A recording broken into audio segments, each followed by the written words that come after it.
Guys, welcome to Bootcamp video 6, and this is going to be identity, meditation, and journaling. And this is actually how to fully apply now these ideas and these concepts of loving yourself, stepping into this new identity, and fully becoming the best possible version of yourself.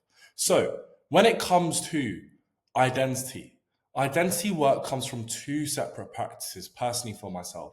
And this is how I consistently progress to become the best possible version of myself. And this is what will allow you to enter these calls with conviction, but also understand how to find and identify your prospects' limiting beliefs and help them step into this 2.0 version of themselves so they start feeling worthy of becoming that version. So meditation, this is embodying the 2.0 version of you. And this is also journaling, removing the resistance that's consistently pulling you back into the 1.0 daily. So meditation isn't just about stepping into your identity, and journaling is where you correct the parts that don't match during the day. And it's extremely simple, this framework that I'm going to use to help you guys exceed when it comes to identifying the blocks in your life, but also how to truly progress and truly believe that you love yourself. So meditation is about mentally and emotionally becoming the 2.0 version of yourself. Best way I like to kind of explain meditation is, imagine I gave you a Ferrari for a year, right? But at the end of that year, I took the keys away from you, and I told you had to go back to your old car that you were driving. You would feel this great resistance to drive that car, and this resistance would push you into working in a certain way to get that Ferrari back, right? And it's the same thing you do when you meditate. When you meditate, you replay everything in your mind, whatever the life is that you want, and you become attached to these emotions. And because your brain doesn't know the difference between imagination and reality, you truly become attached to these emotions. And by becoming attached to these emotions, you now feel this resistance whenever you're driving whatever the car may be, eating a certain way, not going to the gym. This resistance makes you pursue your goals. And it's kind of like it's like the comfort becoming uncomfortable and the uncomfortable becoming comfort. That's the best thing to describe what meditation does exactly. So who do you want to become when you meditate? The identity you're stepping into, the version of who you already has results, the person you know you're meant to be. And then you have the what you want, right? And these are the goals you're building, the habits and standards your 2.0 self lives by, the lifestyle that matches your highest identity. And then you've obviously got why you want it, right? I don't know why the correction just messed up the thing. And this is the emotional reason, the deeper purpose, the meaning behind change. And as you meditate, you let the identity of the 2.0 replay in your mind. How you think, how you speak, how you act, how you handle challenges, how you show up daily. And you allow the emotions, okay, of that version of you to arise, okay? You unlearn certain beliefs and you start to build back, well, not build back, but feel the confidence, feel the certainty, feel the peace and power and the clarity, these emotions that you were born with even more. Because remember, right, it's as we grow up, we buy into people's limiting beliefs, which make us feel these emotions less. But as we really, truly become used to these emotions, right, we unlearn certain things and we feel these emotions more. It's the process of rehearsing the identity, feeling the identity, becoming familiar with the identity, and making your subconscious accept the identity. Training your nervous system to operate as the 2.0. And when you do this repeatedly, the identity becomes real internally and eventually becomes real externally. Because you need to remember, right, your internal growth is what directly dictates your external growth. And when you grow internally, your external world is your just lagging indicator. And it's a lagging indicator of how well you're growing internally. And when you see it growing externally, just know that you're growing internally, right? So this is the importance of meditation and why you do it. How to actually meditate. So when it comes to meditation, there's a plethora of ways, right?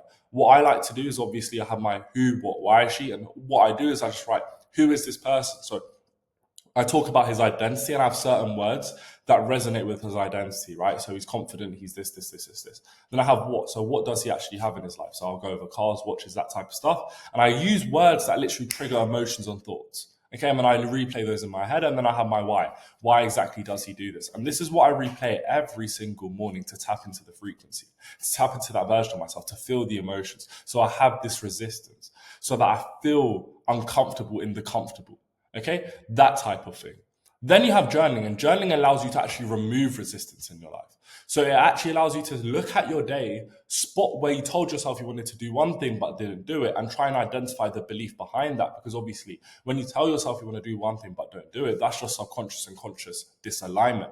When you work out the belief that's causing this disalignment, which is causing this resistance, right, which does leak into other aspects of life, right? Because remember, how you do anything is how you do everything. Once you work out this belief, you shift it, you reframe it, and you'll realize that this belief now is reframed, and you can start to tend towards the positive direction, right? So you write down, like, where did I act like the person I want to become? Where did I fall back into the old version? What thoughts pulled me down? What emotions didn't match my vision? What beliefs held me back? What resistance showed up? This will reveal the limiting beliefs, the emotional triggers, the identity gaps, the wrong things you've been telling yourself, the self-sabotage patterns, the areas of misalignment, behavior loops from your old self. And this is so important to learn. So journaling gives you awareness. Awareness will give you power, and power will give you that alignment. Meditation will create this identity, and journaling will remove everything that contradicts it. So this is the identity shift loop.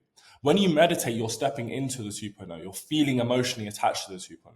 You live, you carry into your day, you reflect, you see where 1.0 showed up, and journaling removes that resistance and strengthens the identity. And imagine doing this repeatedly, meditating but also spotting resistance, flipping these beliefs that are spotting that resistance and starting to operate from this newer identity. I promise you, your life will change. You will consistently become the best possible version of yourself. You will operate from this place of love, and you will enter your sales calls with so much love, with so much conviction, that it's going to become so easy to make someone become the best possible version of themselves because you are doing it daily. You're going to understand exactly the beliefs that are limiting them because you are doing it daily.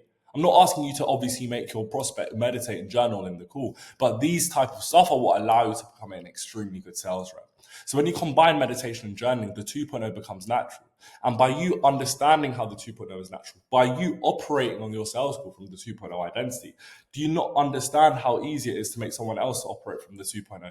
Because everyone's 2.0 is usually the same in the standards and levels, everything.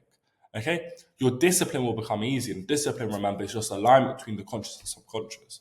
Actions will feel automatic. Mindset will become stable. Confidence becomes your default. And this is how you stay in your identity that you are building. It's extremely very easy, people. You just need to understand what I am saying.